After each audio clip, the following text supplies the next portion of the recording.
Hi viewers, welcome to our channel. ప్రస్తుతం మనతో ఉన్నారు రాజకీయ, ఆర్థిక, సామాజిక విశ్లేషకులు సిఏ నాగార్జున రెడ్డి గారు. నమస్తే సార్. నమస్తే నమస్తే అమ్మ. ఉద్దానంలో జగన్మోహన్ రెడ్డి గారు కిడ్నీ రీఛార్జ్ సెంటర్ కావచ్చు, అలాగే వైఎస్ఆర్ సుజల వాటర్ పథకం కింద ఉద్దానానికి వాళ్ళకి సంబంధించినటువంటి వాటర్ ప్లాంట్కి సంబంధించి కావచ్చు, అవి ప్రారంభోత్సవం జరిగింది. ఆ తర్వాత బహిరంగ సభలో ఆయన చంద్రబాబును ఉద్దేశించి కావచ్చు, అలాగే పవన్ కళ్యాణ్ ఉద్దేశించి కావచ్చు, చాలా హాట్ టాపిక్లే, హాట్ కామెంట్స్ చేశారు. ఏం చెప్తారు సార్ దానికి సంబంధించి? ఈ హాట్ కామెంట్స్ చేయడం అనేటువంటిది గత 400 సంవత్సరాల నుంచి చూస్తూనే ఉన్నాం కదా. మరి మనం వాటి గురించి తర్వాత చెప్పుకుందాం. First of all, combined Andhra Pradesh ఉన్నప్పుడు, ఆంధ్రప్రదేశ్ విడిపోయిన తర్వాత 2 రాష్ట్రాల కింద 2 ప్రధానమైనటువంటి సమస్యలు గత 25-30 సంవత్సరాల నుంచి ఉన్నాయి. మరి ప్రజలకు కూడా తెలియాలి కాబట్టి చెప్తున్నాను. ఆంధ్రప్రదేశ్లో ఉన్నటువంటి ఉద్దానంలోనేమో కిడ్నీ సమస్యలు, తెలంగాణ ప్రాంతంలో నల్గొండ జిల్లాలోనేమో ఫ్లోరిన్ సమస్య, 2 రాష్ట్రాల్లో కూడా. ఇప్పుడు అక్కడ ఉన్నటువంటి ఆ సమస్యకైతే ఒక శాశ్వత పరిష్కారం దొరికింది, సంతోషించదగ్గ విషయం.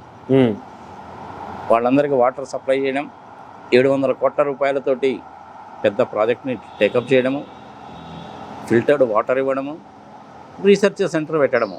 ఐ థింక్ 100 బెడ్ కెపాసిటీ అనుకుంటాను, 200. దానికి ఆపరేషన్ థియేటర్ ఉంది, ఐసీ యూనిట్స్ ఉన్నాయి, అంటే ఇంటెన్సివ్ కేర్ యూనిట్స్ పెట్టారు. Then as well as mobile x-rays లాంటి sophisticated equipment like CT scan, colour Dopplers etcetera అన్ని కూడా పెట్టారు.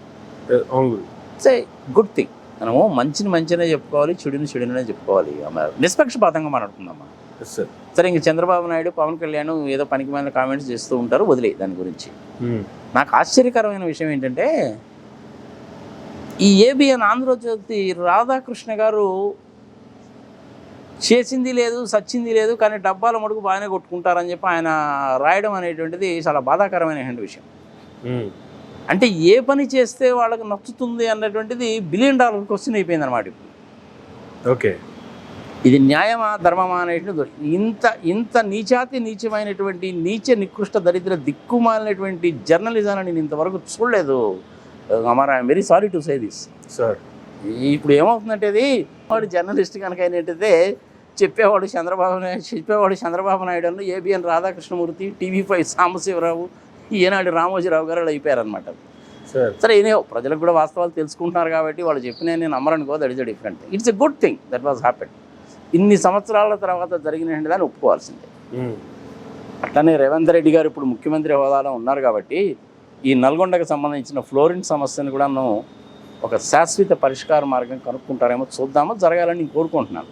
వాళ్ళు పాపం ఇంతకుముందు ఒకసారి ఇక్కడి నుంచి దోగాడుకుంటూ ఢిల్లీ దాకా పోయారయ్యా. అవును సార్, రాష్ట్రపతి దగ్గర రిప్రజెంటేషన్ ఇచ్చారు. అయినా కానీ దానికి పరిష్కార మార్గం దొరకలా. కృష్ణానది పక్కనే ఉంటుంది, కృష్ణానది లెఫ్ట్ కెనాల్ అనేటువంటిది మిర్యాలగూడ పక్క నుంచే పోతుంది.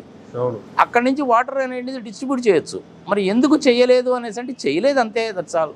ఇంట్రెస్ట్ లేదు కాబట్టి చేయలేదు. జగన్మోహన్ రెడ్డి ఇంట్రెస్టింగ్గా తీసుకున్నాడు, 700 కోట్లు ఖర్చు పెట్టాడు, హాస్పిటల్ కూడా వచ్చింది, మంచిదే. కానీ ఏబిఎన్ రాధాకృష్ణమూర్తి గారు అలా మాట్లాడతారు ఏమిటి? న్యాయమా, ధర్మమా అనేటువంటి ప్రజల విజ్ఞతకు వదిలేద్దాం మనం. సరే, ఇక మిగిలినటువంటి రాజకీయ కామెంట్స్ అన్నీ ఉంటాయి. ఏది star, super star, power star, package star, పెళ్ళిళ్ళ స్టారు, ఇవన్నీ మామూలే. ఏదో ఎత్తిప్రాసల ప్రాగులాట అనుకో, వదిలేయి. అందులో ఎలక్షన్స్ ఇంకొక 3 నెలలు దగ్గరకు వస్తున్నాయి కాబట్టి ఇలాంటివన్నీ ఉధృతం చేయడానికి ప్రయత్నిస్తూ ఉంటారు. ఆంధ్రప్రదేశ్లో పరిశ్రమలు రాలేదని అదే పనిగా అంటారు అమర్. ఏంది బా, నిజంగానే ఇంత చేట అసలు పరిశ్రమలు రావడం లేదు అంటున్నారు. నిజంగానే అసలు ఆంధ్రప్రదేశ్లో ఇండస్ట్రీస్ లేవా అని చెప్పి నేను లిస్టు తీశాను. ఫారెన్ డైరెక్ట్ ఇన్వెస్ట్మెంట్ ఎంత వచ్చింది, ఎన్ని పరిశ్రమలు వచ్చాయని లిస్టు తీస్తే చాలా పరిశ్రమలు వచ్చాయి.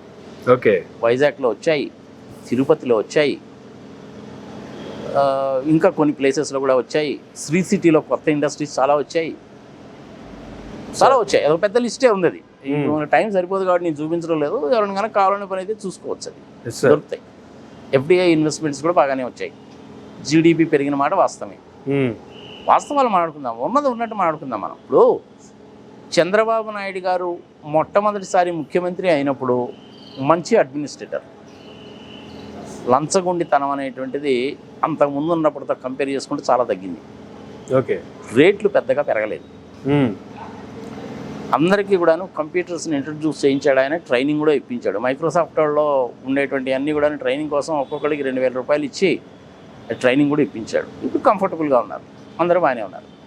హైటెక్ సిటీ అనేటువంటిది పివి నరసింహారావు గారు తీసుకొచ్చినటువంటి స్కీము, ముందు ఉండి నడిపించినటువంటిది జయప్రకాష్ నారాయణ గారు, హనుమాన్ చౌదరి గారు, అంకయ్య చౌదరి గారు, ఎస్టీపీకి ఆడిటర్గా కొంతవరకు నా పాత్ర. కానీ హెడ్ అంటే మటుకు చంద్రబాబు నాయుడేగా, అంతేగా, ఒప్పుకోవాలి కదండి. మరి దాన్ని ఒప్పుకున్నప్పుడు దీన్ని కూడా ఒప్పుకోవాలి, ఉద్దానందాన్ని కూడా ఒప్పుకోవాలి. అవును సార్. వేరే వాళ్ళు చేసినవి కూడా నేనే చేసేసానని చెప్పి వీళ్ళు వేసుకుంటారేంటి? ప్రజల విజ్ఞతకు వదిలేద్దామా. ఇప్పుడు అలాగే వెలిగొండకు సంబంధించిన ప్రాజెక్టు కూడా అంతే. ఒక సొరంగం తవ్వారు, రెండో సొరంగం కూడా తవ్వారు, నీళ్లు వదిలేరు. అది మేము చేసాము, చివరిలో వచ్చి 4 ఇటుకరాలు తీసేసి వీళ్ళు చేశారు, వీళ్ళు డబ్బా కొట్టుకుంటున్నారంటారు. ప్రజలని వీళ్ళ దృష్టిలో ఏంటంటే ప్రజలు పిచ్చోడులాగా కనపడుతున్నారు. వీళ్ళకి ప్రజలు పిచ్చివాళ్ళు, తిక్కల వాళ్ళు, డబ్బులు తీసుకొని ఓటేసేవాళ్ళు, తాగుబోతులు, తిరుగుబోతులు అనేటువంటి భావన అనమాట వీళ్ళకి. అందుకనే 23 వచ్చినాయి. ఓకే. చేసిందని ఒప్పుకోవాలి. ఏ గవర్నమెంట్ చేసినా సరే చేస్తే ఇది మంచి పని చేశారు, ఇది చేస్తే బాగుంటుంది అని చెప్పాలి. ఏనాడన్నా చంద్రబాబు నాయుడు పెట్రోలు డీజిల్ మీద ప్రైస్ల గురించి మాట్లాడాడయా? మన పక్కన ఉండండి, కర్ణాటక కంటే 10 రూపాయలు ఎక్కువ తెలంగాణలో, తెలంగాణ కంటే ఆంధ్రప్రదేశ్లో ఇంకో 2 రూపాయలు ఎక్కువ పెట్రోల్ డీజిల్కి. దాని గురించి మాట్లాడవచ్చు కదా. 5-6 రూపాయలు పెట్రోల్ డీజిల్ మీద రేటు కనుక తగ్గించినట్టయితే ప్రతి ఒక్కరికి కూడా కన్వీనియంట్గానే ఉంటుంది. ఇవాళ రేపు అపార్ట్మెంట్స్లో బట్టలు ఐరన్ చేసేటువంటి వాళ్ళకు కూడాను మోపిడో ఏదో ఒక బండి ఉంది. రోజుకు 1 లీటర్ చొప్పున నెలకు 30 లీటర్లు వాడారన్నా కానీ నువ్వు 5 రూపాయలు కన్నా తగ్గిస్తే 150 రూపాయలు సేవ్ అవుతుందిగా. అంతేగా. ఆ 150 రూపాయలు పెట్టి వాడు టూత్పేస్ట్, సబ్బుంకా కానీ కొనుక్కుంటే దాని మీద మళ్ళీ జిఎస్టీ వస్తుందిగా. అవును. నువ్వు ఇచ్చినట్టు కన్సెషన్ 5 రూపాయల్లో మళ్ళీ 2 రూపాయలు తిరిగి నీకు ట్యాక్సుల రూపంలో వస్తాయి. నెట్ 3 రూపాయలే. అది గవర్నమెంట్స్ ఎందుకు చేయట్లేదు? చేయరు. మరి చంద్రబాబు నాయుడు అడగాలి కదా దాని గురించి. ఏనాడన్నా అడిగాడా? అడగలేదు కదా. ఇట్లా కనుక చెప్పుకుంటూ కనుక పోతే పెద్ద లిస్టే ఉంటుంది. ఉద్దానము సమస్యకి ఒక శాశ్వత పరిష్కార మార్గము ఆనందించదగ్గ విషయం. ఇంకా ఏమైనా కావాలా దీనికి సంబంధించి? కానీ చంద్రబాబు నాయుడు గారు అటువంటి విషయాలు ఎందుకు అడగలేదు అనేది పక్కన పెడితే ఈరోజు ఒక కొత్త విషయం అడుగుతున్నారు ఆయన. టీడీపీ వైసీపీలో స్థానచలనం అంటే ఎమ్మెల్యేలు ఇక్కడి నుంచి ఇంకో చోట కూడా వెళ్ళి పోటీ చేస్తారా? ఇటువంటిది నేను ఎప్పుడు చూడలేదు, నేను ఎక్కడ చూడలేదు. నియోజకవర్గాలు ఇన్ఛార్జీలు నియమిస్తారా? ఆ అభ్యర్థులు మారుస్తారా? వాళ్ళ పార్టీలో వాళ్ళు ఏం చేసుకుంటే వీళ్ళకి ఎందుకు గురుగారు? ఈయనకేం సంబంధం? అసలు ఈయన పార్టీ గురించి మాట్లాడుకోవాలి కదా. అసందర్భ ప్రలాపన అంటే తార్కాణం. ఆయన చేసిన పని ఏంటి? తిరుపతి దగ్గర ఉండేటువంటి చంద్రగిరిలో పోటీ చేసి ఓడిపోయే కదా ఆయన కుప్పంకి వెళ్ళింది. మరి ఇప్పుడు ఆయన ఇక్కడ కాదని కూడా ఇంకో చోట పోయి పోటీ చేశారు కదా. మరి అట్లాంటప్పుడు మరి ఈయన మాట అన్నప్పుడు ఆయన వేరే వాళ్ళని అడిగేటువంటి చేసినప్పుడు వేరే వాళ్ళని అడిగే అధికారం ఎక్కడ ఉంటుంది? రామారావు గారు చేయలేదా? అధికారం ఎట్లా? ఇందిరాగాంధీ చేయలేదా? ఇందిరాగాంధీ చేయలేదా? ఆయన పోయి పక్కన పోటీ చేసి ఆయనే నేను ఎప్పుడు చూడలేదంటూ అసలు ఇంకెంత ఎట్లా చూడాలంటారు? ఏదన్నా I think something is going wrong with Chandrababu Naidu అండి. 1995-96లో ఉన్న చంద్రబాబు నాయుడు గారికి ఇప్పుడు ఉన్నటువంటి చంద్రబాబు నాయుడు గారికి అన్కంపేరబుల్. ఎక్కడ మనం పోల్చుకోవడానికే వీల్లేదు. అందుకని ఎంత తక్కువ మాట్లాడుకుంటే అంత మంచిది. ఇప్పుడు 371 కోట్ల రూపాయల్లో డాక్యుమెంటరీ ఎవిడెన్సెస్ సామాన్యమైనవి కాదు కదా. 4000 పేజీల డాక్యుమెంటరీ ఎవిడెన్సెస్ చూసిన తర్వాత ఆయన్ని రిమైండ్కి పంపించి బెయిల్ ఇవ్వమంటే కూడాను ఇవ్వకుండా ఏమీ గతి లేక చివరికి ఆరోగ్య కారణాల మీద బయటకు వచ్చి ఇప్పుడు కూడా మళ్ళీ టీడీపీ ఆఫీసులోకి వచ్చిన వాటి గురించి మాట్లాడితే ఎట్లా? ఇప్పుడు బెయిల్ మీద ఉన్నటువంటి ఆంక్షల ప్రకారం ఇటువంటి మీటింగ్లు పెట్టకూడదు, మీడియాతో మాట్లాడకూడదు అనేటువంటి ఆంక్షలు ఉన్నాయి కదా. అయినా కూడా ఆయన అలా మాట్లాడుతున్నారు అంటే ఏంది? ఆ ధైర్యం ఏందంటారు అసలు? ఏం చేస్తారు? నన్ను ఏం చేయలేరు. చేసినప్పుడు చూద్దాం. రామోజీరావు గారికి ఈయనకి పెద్ద తేడా ఏమి ఉండదు. రామోజీరావు గారు కూడా అంతే. 83 ఏళ్ళ పెద్ద మనిషి, నన్ను తీసుకెళ్ళి జైల్లో పెడతారా అయింది. సాగినంతకాలం తాగుద్ది. ఈయన కూడా అదే. కానీ విరుగుడు కొరకే కదా. కానీ లాయర్లు చేయలేకపోవచ్చు, కోర్టులు చేయలేకపోవచ్చు, డాక్టర్లు చేయలేకపోవచ్చు, ఆర్కిటెక్ట్లు చేయలేకపోవచ్చు, ఇంజనీర్లు చేయలేకపోవచ్చు. కానీ ప్రజల చేతిలో ఓటు అనేటువంటిది అయితే ఉంది కదా, ఉమ్, కొడితే పాతాళానికి పోతారు కదా. తెలంగాణలో ఏం జరిగిందో చూసాంగా, అవును సార్, ఆంధ్రప్రదేశ్లో 2019లో ఏం జరిగిందో చూసాంగా. అవును, మరి ఇంకంతకంటే ఏం కావాలి? ఉమ్, వీళ్ళు ప్రజల్ని పిచ్చోళ్ళు అనుకుంటున్నారా? వీళ్ళు ప్రజలు ఏమిది పిచ్చోళ్ళు తిక్కల బాగా ఏంది, డబ్బులు మోహన్ బారేస్తే ఓట్లు వేస్తారనుకుంటున్నారు.